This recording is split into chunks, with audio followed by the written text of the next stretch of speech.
Good morning, student. Myself Sandeep, and today again we are going to discuss. This is the new lesson which was discussed yesterday. History from history, chapter number 4, Mughal Emperor and Administration. This is the part 2. Part 1 we have discussed what or how the Mughal emperors they get the name of the Mughal from the Mongols and to whom they like so in this in that video we discussed about the from mother side and father side. So we get that the Mughals emperors were disliked by the mother side, that is the Turkish ruler was there. So in that video we have already discussed about all the past things. Okay. Now that is in this video we are going to discuss about the different types of emperors are there of the Mughal Empire. तो इस video में कल हमने discuss किया था कि मुगल जो है मुगल मतलब मुगल का नाम कैसे पड़ा, मुगल किसको जो है लाइक करते थे, किसको डिसलाइक करते थे, ठीक है। उसके बाद बाबर का कुछ हमने रोल देखा, we saw some the role of the Babur also. तो वो सारी चीज़ों का डिस्कस को देखने के बाद हमने एक इंट्रोडक्शन का स्टार्ट किया था और इस वीडियो में हमको जो है एक एक करके एम्परर के बारे में whoever the emperors were there, कौन कौन शासक बने और किस तरीके से उन्होंने रूल किया, उसके बारे में हमको यहाँ पे थोड़ा सा जो है हिंट करना है, थोड़ा सा हमको उसको चीज को समझना है, ठीक है। तो it is not so much tough, ये बहुत ज्यादा कठिन भी नहीं है, लेकिन only one thing is there student, you have to remember the dates from which date, just like Babur ने जो है कब से जो है अपनी राजगद्दी संभाली और कब तक जो है उसने राजगद्दी संभाल कर रखा, उसके बाद उसके बेटे ने क्या किया, ठीक है। तो जैसे हुमायूं, ठीक है। तो इसी तरीके से जो है ये सिलसिला चला हुआ है और आपके बुक में अच्छे से बिल्कुल दिया हुआ है, आप इसको पढ़ो और इसको वीडियो को देखो तो कुछ हद तक आपको चीजें याद हो जाएंगी। ओके स्टूडेंट, नाउ सी हमको याद करने से अच्छा होगा कि हम उस चीज को अच्छी तरीके से समझ लें, that will be the better thing. Okay, now just see we will discuss about the two emperors in this video. Okay, हमको बहुत ज्यादा जल्दबाजी नहीं है, हमको धीरे धीरे चलना है, लेकिन हमको चीजों को अच्छे से समझते हुए चलना है, ठीक है ना। तो हम यहाँ पे सिर्फ दो एम्परर को लिए हैं, एक है हमारा बाबर, दूसरा हमारा Humayun. Okay, now first one is Babur. तो अगर हम बाबर की बात करते हैं तो ये बड़े बेटे थे, द एल्डेस्ट सन ऑफ किसके, जिसके बारे में हम लोगों ने कल डिस्कस किया था, सुल्तान उमर शेख मिर्जा था। ये नाम याद रखना थोड़ा टफ है, लेकिन आपको जो है अगर आपको कुछ नहीं याद है तो सुल्तान मिर्जा अपने दिमाग में फट से शॉर्ट में जो है याद करो, सुल्तान मिर्जा, ठीक है। तो अगर पूरा याद कर लेते हो तो it is well and good, ठीक है। तो सुल्तान उमर शेख मिर्जा, इनके बड़े बेटे थे कौन, बाबर। और बाबर ने जो है शासन कहां से कहां तक संभाली, कब तक संभाली, तो 1526 से 1530 सीई तक। सीई मैंने बताया था कॉमन एरा, ठीक है।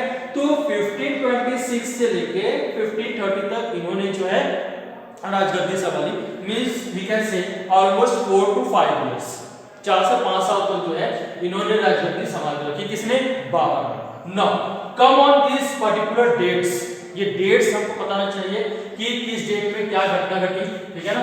तो ये हमको बताना चाहिए, just like 1526, 1527, 1528 and 1529। So 4 dates are there. चलो एक एक डेट के बारे में हम लोग डिस्कस करते हैं और देखते हैं कि उस डेट में, उस ईयर में क्या क्या घटनाएं घटी।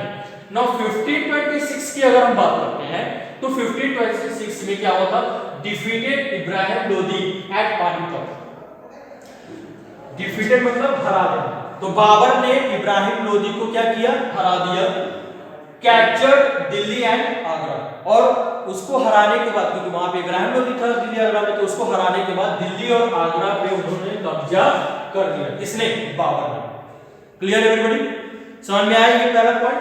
1526 में बाबर ने हमला किया इसके ऊपर, इब्राहिम लोदी के ऊपर, और इब्राहिम लोदी को हराने के बाद उसने कब्जा बना लिया कहां पे, दिल्ली और आगरा में, 1526, ठीक है। अब 1527, अब 1527 में क्या होता, डिफीटेड राणा संगा, ठीक है। पहले युद्ध में 1526 में किसको हराया, इब्राहिम लोदी को, दूसरे युद्ध में किसको हराया, राणा संगा को। तो defeated Rana Sanga Mewar, battle of Khanwa, took over the fort of बयान, ठीक है ना, बयान एक जगह था। तो ये किला जो है, फोर्ट मतलब होता है किला, तो उसने क्या किया, बैटल ऑफ बाबर में, बैटल ऑफ खनौवा में उसने जो है क्या किया, राणा संगा को हराया। बैटल ऑफ खनौवा में राणा संगा को हराया विच इज इन मेवाड़, और उसने जो है उस किले पे कब्जा किया। उस किले का नाम क्या था, फोर्ट ऑफ बयान, फोर्ट ऑफ बयान, ठीक है ना, फोर्ट ऑफ बयान। तो फोर्ट ऑफ बयान it is in Rajasthan, fort of बयान जो है वो कहां पे, राजस्थान। तो ये 1527 की घटना है।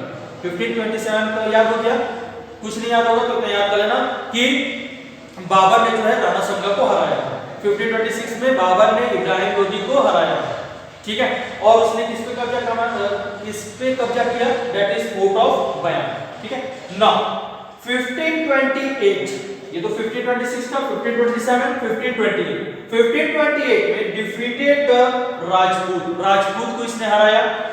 Battle of Chanderi, battle of Chanderi में जो है इसने बाबर ने जो है राजपूतों को हराया, जो कि कहां पे, battle of Chanderi, that is Chanderi is in Madhya Pradesh, MP, ठीक है ना। तो चंदेरी कहां पे है, मध्य प्रदेश में, वहां पे बाबर जाके जो है किसको हराया, राजपूतों को।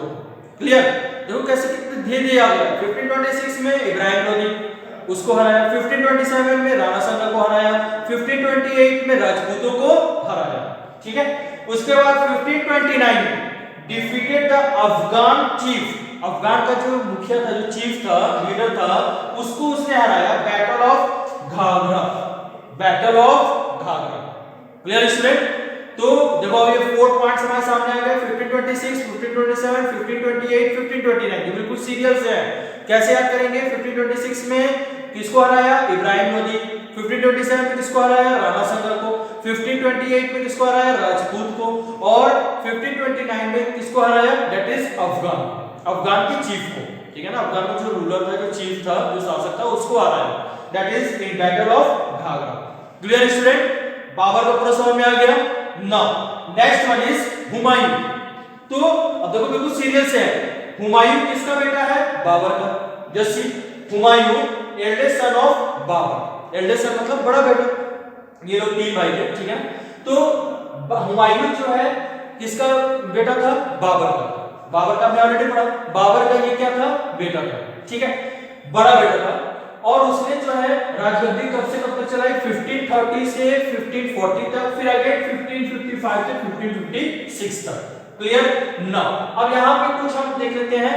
अब देखो एक कंपैरिजन लेते हैं दोनों में, अगर बाबर में और हुमायूं में कंपैरिजन लेते हैं, तो बाबर जितना स्ट्रॉन्ग था ना, बाबर की जितनी आर्मी स्ट्रॉन्ग थी, या वो खुद में बहुत साहसी व्यक्ति था, बहुत ही एक ब्रेव पर्सन होते हैं, ओके।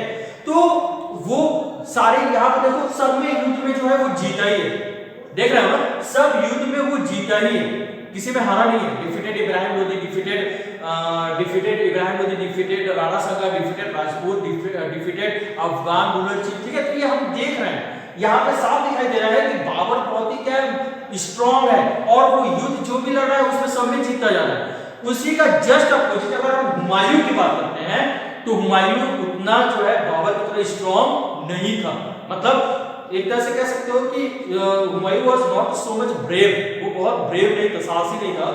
तो एक तरह से देखो यहाँ पे वो जो भी युद्ध लड़ रहा है वो हारता ही जा रहा है, खुद हारता जा रहा है। जैसे 1539 में क्या हुआ, defeated by Afghan chief, Afghan chief के द्वारा हारा गया शेर खान, उसका नाम क्या था, शेर खान।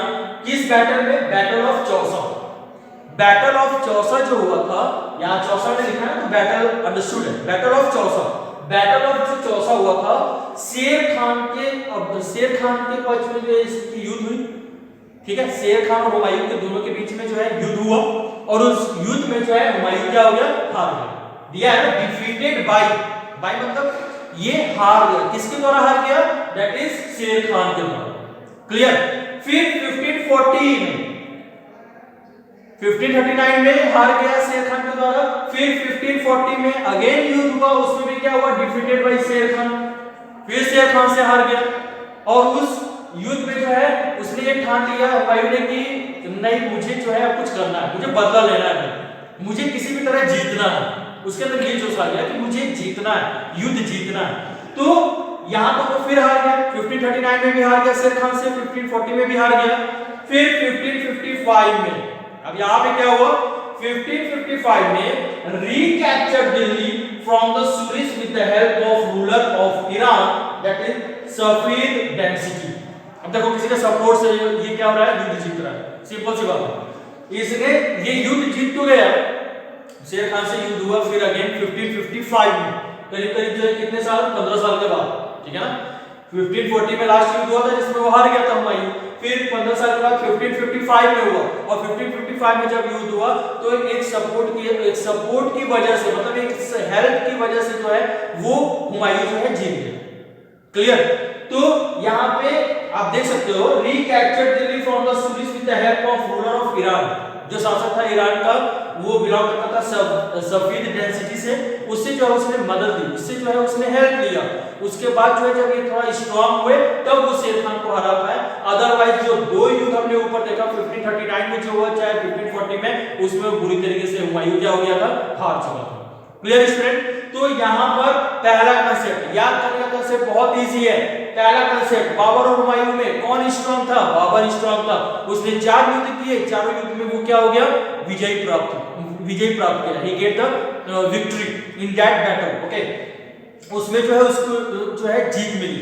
तो बाबर यहाँ पे स्ट्रांग था। इसके जस्ट अपोजिट अगर इसके बेटे की बात करते हैं हुमायूं की, तो हुमायूं जो है वो क्या था, कमजोर था। क्यों कमजोर था, क्योंकि 1539 और 1540 में जो युद्ध हुआ था उसमें वो बुरी तरीके से क्या हो गया था, हार गया था। अगर वो अफगान के रूलर का वो रूलर ऑफ ईरान के अगर शासक का सफीद डेंसिटी जो बिलोंग करता था, अगर उसका वो मदद नहीं ले रहा था हुमायूं, तो शायद वो फिर जो है दोबारा युद्ध हार जाता। लेकिन उसके हेल्प से जो है, जो रूलर था ईरान का, उसके हेल्प से जो है, इसे मदद लेके जो है वो किसी तरीके युद्ध जीत गया और उसने जो है दिल्ली पे अपना कब्जा फिर से बना पाया। Clear student, very easy. तो ये डेट्स याद रखना, डेट आर वेरी इंपॉर्टेंट, ठीक है ना, इन डेट्स को याद कर लेना। और इसके अलावा बाबर और हुमायूं की स्टोरी के बारे में हमने देख लिया। अब इसके बाद जो है हम डिस्कस करेंगे नेक्स्ट वीडियो में अकबर एंड जहांगीर, फिर शाहजहां, फिर औरंगजेब। Clear student. तो इतना जो है पहले अच्छे से समझ लो, फिर आगे हम लोग डिस्कस करते रहेंगे। Thank you everybody.